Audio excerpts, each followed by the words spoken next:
twongeye kubakira. This is One Nation Radio, tukaba tukiri muri gahunda za banquet, prayer banquet ikiri hano kubera Washington DC.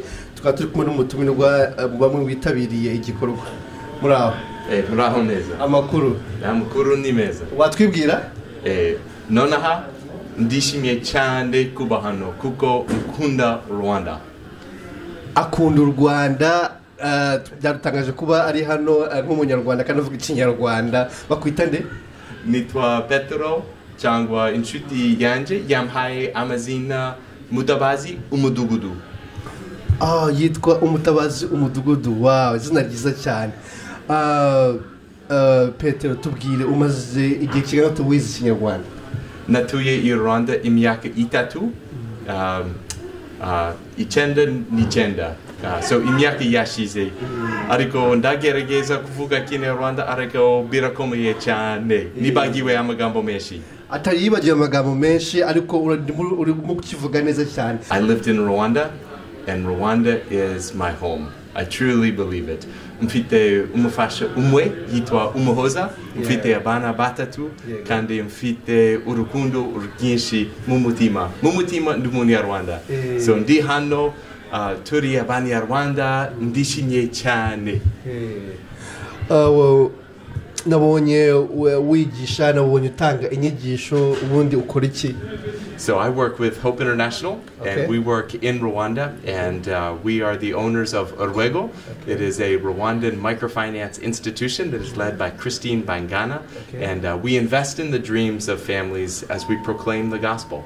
And so we make small loans to individuals, and we are trying to be investors in the future of Rwanda.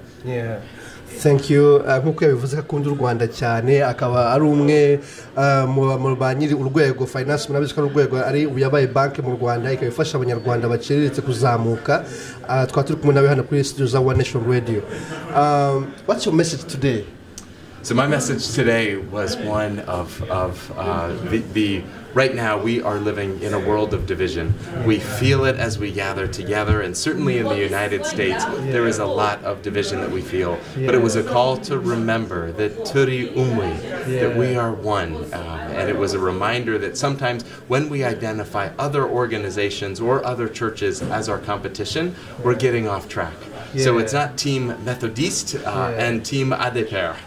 We are one, we are following Jesus, and that is a powerful unifying factor. So it was a reminder that our competition are not the other organizations, that ultimately we have an opportunity to do far more together than we ever could alone. And I believe that Rwanda is not just a story about Rwanda, it is a story that the world needs to hear about love and grace and forgiveness. And so it was a privilege to share with my Rwandan friends the impact that Rwanda is having on the rest of the world. Nicho avuga kuri One Nation Radio.